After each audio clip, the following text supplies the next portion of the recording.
କୁକୁଡ଼ା ମରିଯାଇଥିଲା ସେ ତାର ରାଗିକିରି ଆସିକିରି ମତେ ମାରିଲା ପରେ ଥାନା ଫାନାରେ ଏଫଆଇଆର ଦେଇଥିଲେ।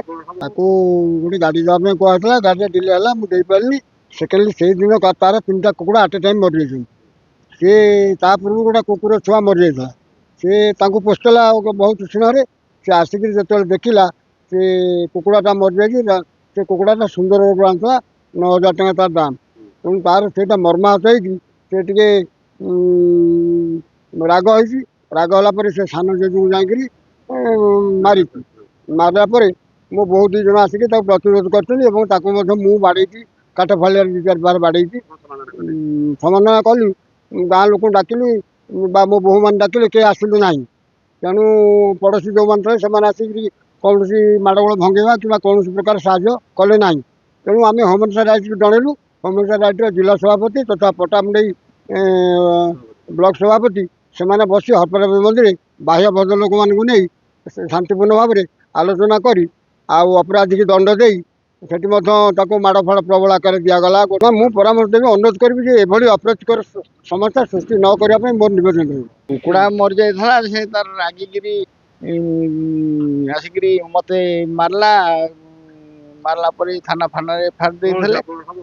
ନାତି ହବ। ତା କୁକୁଡ଼ା ମରିଯାଇଥିଲା ବୋଲି। ରାସ୍ତା ବରଣେ ସେ ଘରେ ମୁଁ ଚଉରା ପାଖରେ ଠିଆ ହେଇଥିଲି ଦଣ୍ଡ ଦେବା ପାଇଁ। ଆଉ ମୁଁ ଜାଣିନି ସେ ତାର ରାଗିଛି ବୋଲି କୁକୁଡ଼ା ଇଏ ପାଇଁ ସେ ଆସିକିରି ମାରିଲା।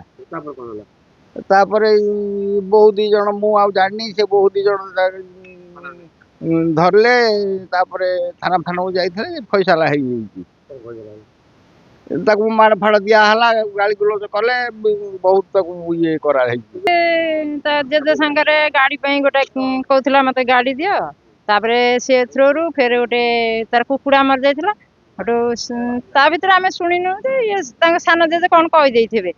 ତା ଭିତରେ ସିଏ ଆସିକିନି ତାଙ୍କୁ ବିଗିଡ଼ା ବିଗିଡ଼ି କରି ତାଙ୍କୁ ମରାମରି କଲେ। ଆମେ ବି ତାକୁ ଆକାଶ କୁମାର ରାଉତ ନା ଆମେ ତ ଦେଇନୁ। ଯେହେତୁ ସମାଜ ସେଦିନ ଆମକୁ ଧରିବା ପାଇଁ ଗଲେ ନା ମୋର ନ୍ୟାୟ ଦୃଷ୍ଟିରୁ ମୁଁ କହୁଛି, ଯେହେତୁ ଆମକୁ ଧରିବା ପାଇଁ ଗଲେ ନା, ଏଇ ସହିତ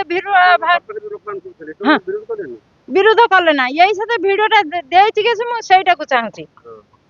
କ'ଣ ପାଇଁ ଦେଇଛନ୍ତି? ସିଏ ତ ଭୁଲ ମାଗିଲା, ଆମ ପରିବାରକୁ ଭୁଲ ମାଗିଲା କି ସବୁ ତାକୁ ଶାସ୍ତି ଦିଆହେଲା, ଯୋଉ ଶାସ୍ତି ଦେବା କଥା ତାକୁ ଯୋଉ ଦେଲୁ। ଆଉ ସେ କହିଲା କେବେ ଯେ ମୁଁ ଆଉ ଏଭଳି ଇଏ କାମ କରିବିନି। ସବା ମାଡ଼ ଦିଆହେଇଛି। ଆମେ ବି ଟିମ୍ବଲାଙ୍କୁ ଡାକିକିନି ଆମେ ବି ଫଇସଲା କରିଦେଇଛୁ। ଖାଲି ଥାନାରେ ଥିଲା ଟିକେ ଆସିବା ପାଇଁ। ଆଗକୁ ସେ ମନା କଲା ସେ କରିବନି।